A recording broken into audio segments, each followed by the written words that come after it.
Welcome back to Roadlife 24/7. On this episode, we are heading to Boston, where we're going to see Boston Commons, a duck boat, and we're going to eat some ice cream. Remember to check out our channel for even more of our videos. All right, guys, this weekend we are shipping up to Boston. We're heading back to my hometown. We're going to visit Boston proper, walk around the streets, go to Boston Commons, maybe check out Faneuil Hall. So come along with us and let's have some fun. Guys, here we are at the birthplace of the American Revolution. We're in Boston. This is awesome. I'm so happy to be here.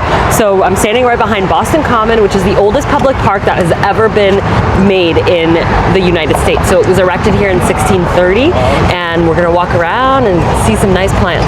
Come with me. One of my favorite free things to do in the city, this park, is they just put so much thought into it. As you can see, the flowers here are beautiful and blooming and blossoming. There's also some purple ones over here. I mean, it's all just so well put together. The landscaping, love it. This is, I mean, really one of my favorite places in Boston. So America's oldest park, like I said.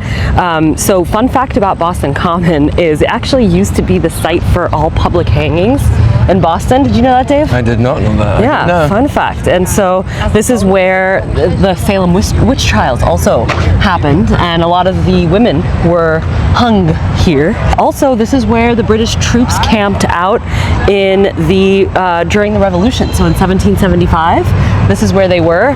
I got George Washington on a horse behind me. Obviously, don't need to explain who that guy is. And yeah, I mean, this is what I love about the city, is it's so much history. You just walk into it and you're like, history, mind blown, fun facts all in one go, and you know that's my favorite thing. So let's take a walk around and see what else we can see. One of my favorite things to do is to sit in Boston Commons, actually watch these little cute swan boats go by behind me. They're, you know, it probably cost a lot of money to just like paddle you around, but you know, it's pretty cool if you're ever in Boston Common, or you could pay me and I'll be your tour guide. So apparently there's a time capsule that's been buried somewhere in Boston Common by Paul Revere. I don't know where it is, but Dave, maybe me and you can dig it up. What do you think? Let's go get some treasures. Let's go get some coins. I think some coins, some old newspaper was buried there with it, and like other things. So maybe we can become millionaires. Let's go get Paul Revere's treasures. Yeah. As we're about to go see my favorite statue. It's a statue of ducklings, and it's inspired by the book called Making Way for the Ducklings. Every year, people from Boston actually dress up the ducks. Depending if it's Halloween, they have little Halloween costumes. I think it's just the summer, so probably no costumes today, but let's go take a look. Oh look, Dave, they have costumes on it. How cool is that? Our little ribbons. So little scarves. Ducklings.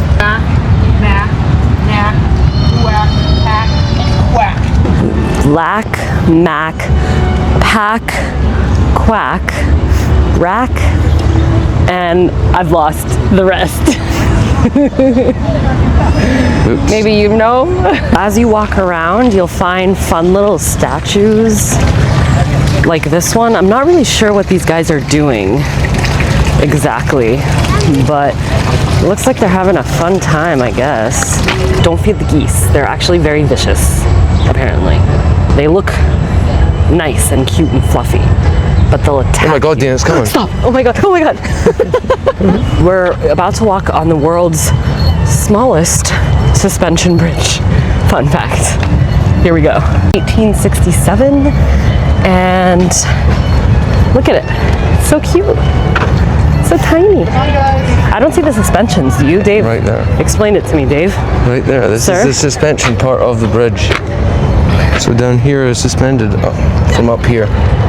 Suspension bridge. Would you know how to build this, Dave? Absolutely. I feel like that would be really tiring. I guess it's not a bad workout. You know, there could be worse things. That you could be sitting in front of a computer in an office building all day. You know how we feel about that, guys. We don't do that anymore over here. What do you think of this bridge that we're under right now? Oh, look at the pensions. Well, I conclude that they just put them there so they could call it a suspension bridge, but the infrastructure underneath here would support this bridge without that up there. So I think they do it as like a wee gimmick so they can say they've got the smallest suspension bridge. Oh, you caught them, Dave. Yes. Look, this is definitely strong enough to hold itself. You know? Right. Sneaky. Sneaky, sneaky.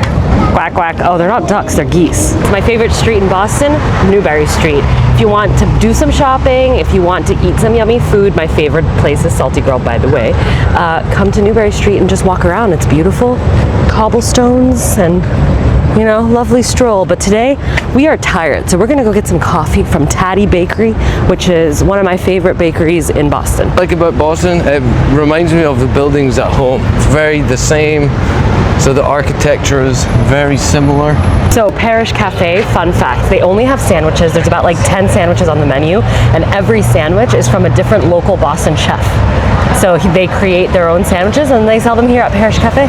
Another beautiful walk in this area to do is the Commonwealth Avenue Mall.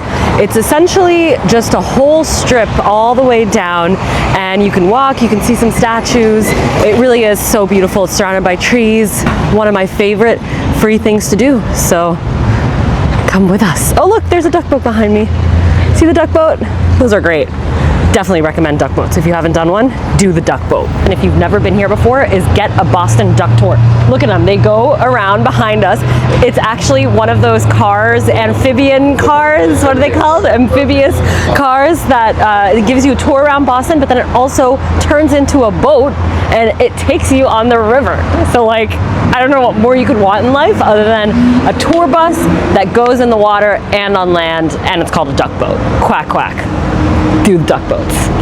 I said, I think I'll go to Boston. I think I'll start a new life. So this is the Commonwealth Avenue Mall, as I was telling you guys about. It's like such a beautiful walk. It's another amazing thing to do here for free.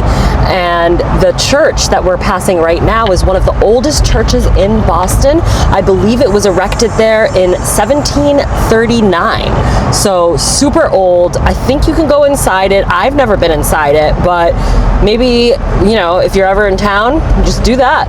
Go visit the church. Right now, we're gonna go see if we can take a look at the Boston Public Library.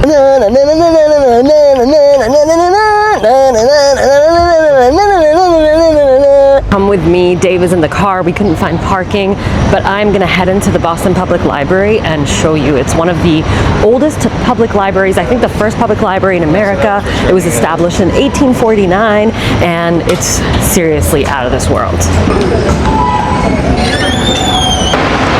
That is cool. The stories we tell about addiction. That's what this is called.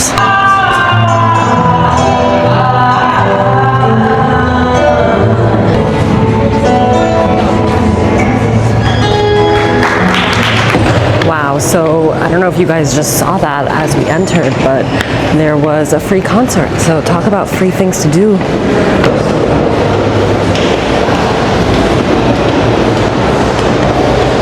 These two lions. Wow. This is cool, guys. To the Boston Public Library. Let's go check out Bates Hall, which is, I think, iconic.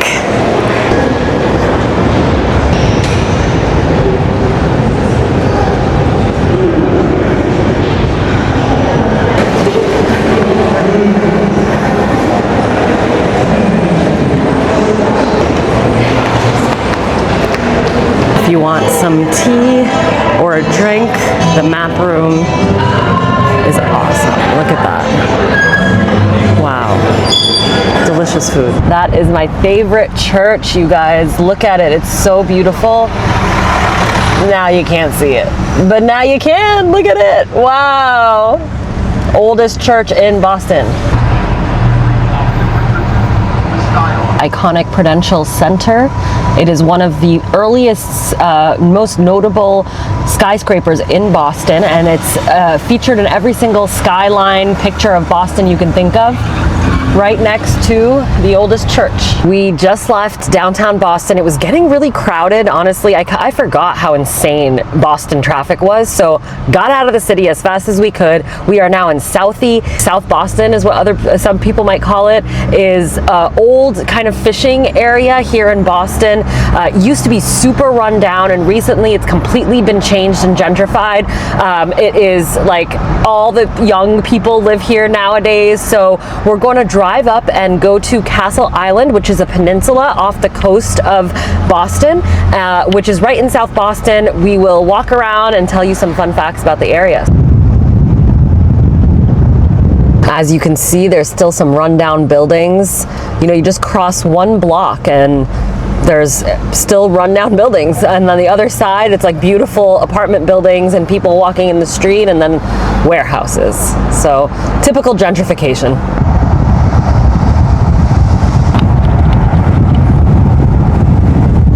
Got milk? This is the Boston Children's Museum. Come here as a kid, and this Hood milk stand has been here. They actually give out ice cream, and it's been here, I think, since before this whole area. Look who's with us, it's Kara, back again. Last time you saw her was how many miles away? 3,000 miles away at Yosemite. Now we're in Boston. 3,000 miles and a few lifetimes ago. A few lifetimes. And there's a plane that's landing. So this is the lowest part in Boston, basically, that you can probably stand at and see the planes that land at Logan International Airport. Look at it. I feel like I could touch it. That is right there. That is crazy. It's like right there. Like I can see the people inside the plane, probably. It's actually kind of wild to think that there's 200 people just like in the sky, like flying up ahead of, on top of you, right? Like, have you ever thought of it that way? Anyways, it's actually not an island, it's a peninsula that we're gonna walk on, right on the water. And it is home to Fort Independence, which was erected in 1851. And it's one of the oldest forts in the US, apparently. It also inspired Edgar Allan Poe. So Poe was stationed at Fort Independence in the 1820s, and it's believed that the fort inspired his short story, The Cask of Amontillado, which is based on a legend about a soldier being buried alive in the fort's walls. Oh. That's pretty creepy. Also, it is a revolutionary hotspot. So this is where the British troops and the British troops occupied this fort when they were here about to attack the Americans, the poor Americans that were, yeah, they were stationed right here. What? Kara's learning so much. And it's a 1.8 mile loop around this little harbor that you can walk around. And Sullivan's, which is right over there, is a legendary snack shack that is on the island and has served up hot dogs, lobster rolls, and hamburgers since 1951. So maybe we'll go get some soft serve or a hamburger. Literally the best burger in Boston, debatably, I swear to God. Kara says the best burger in Boston. The classic. This is the classic. Is there cheese on it? Cheeseburger? Obviously, right? Cheeseburger. Okay. The toppings are all, they're fresh. It's perfection, honestly. Oh my God. Okay, well, for you to say that, that's overhyping. We're gonna have to get the burger. Oh, that is good quality. It's like real good quality. That is not the cheap stuff. That is like really good quality. Dave, you're gonna love it. So we got the classic burger with some fries, and guess what? They had a ketchup dispenser. You know how I feel about that. So we're about to dig in and have some snacks. Look at this bad boy right here. This looks like the perfect little burger. Here we go, guys. It looks juicy. Rating out of 10, I would give it a solid 8.5. The only reason being is I think I could have used more ketchup, but that's a me thing. So otherwise, it's the perfect burger. The perfect burger. Alright guys, thanks for watching this video. We had a great time. I hope you did too. Remember to head over to our channel for even more of our videos.